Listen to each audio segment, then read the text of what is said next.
So I mentioned using the quadratic formula, so I do want to show you an example where you would need to use the quadratic formula and how you would do that.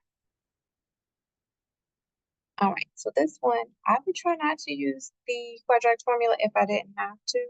So I'm writing this with the x's, it would look like x squared minus 3x minus 2. This one's a little bit easier to factor than the one that we just did because a is equal to 1. So you just need factors of -2 that add up to -3, and there are none. It does not factor. So give me -2, the signs will have to be different. And if the signs are different, there's no way they're going to add up to -3. So this does not factor. We're going to use quadratic formula. So in this case, our a is equal to 1, b is -3, and c is -2. So the only thing that's different here about the quadratic formula is that it's not giving you x, it is giving you sine x. So sine x is equal to -b plus or minus square root b squared minus 4ac all over 2a. So this is not going to give you x, it gives you sine x. Right, so we're going to plug in a, b, and c, and that'll give us negative from the formula, and then b is negative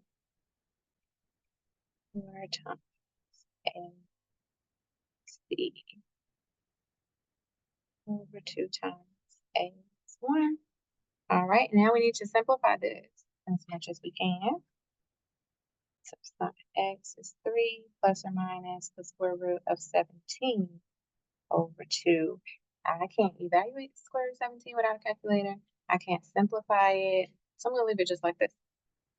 Sine is only going to give me values that are bigger than, or that are in between +1 and -1. So I need to know, is 3 plus the square root of 17 over 2, 3 minus the square root of 17 over 2, in the range of numbers that could be an output of sine. So I'll put that in a calculator and check. And it turns out that 3 plus the square root of 17 over 2 is greater than. So there's not going to be any solution that gives me that. Now the other piece, 3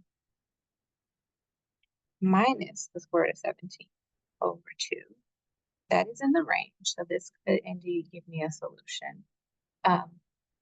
Now we're not going to find it on our circle. We don't have a 3 minus the square root of 17 over 2 on our circle. So using the inverse, if I took the inverse on both sides,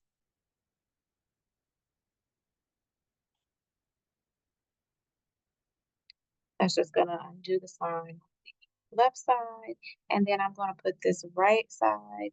Well, let me say that if you are asked for the exact answer, you would leave it just like this with the sign inverse and all the square roots, just like that. This answer is exact. Right. But if the instructions don't say that, we're going to put it in our calculator, and we are going to get x equals -0.5963. And we wish that could be the answer, but it is not, because they want the answer to be between 0 and 2 pi, and -0.5963 is not in the interval. And that doesn't mean that we can't find a solution. We just need to find a coterminal, something that's coterminal to this angle that is in the interval. So we're going to add to 5, and that gives us 5.6869. And so this is the coterminal angle that we just found. And it is in between 0 and 2 pi. Don't take my word for it, you make sure. But it is. So this is our solution.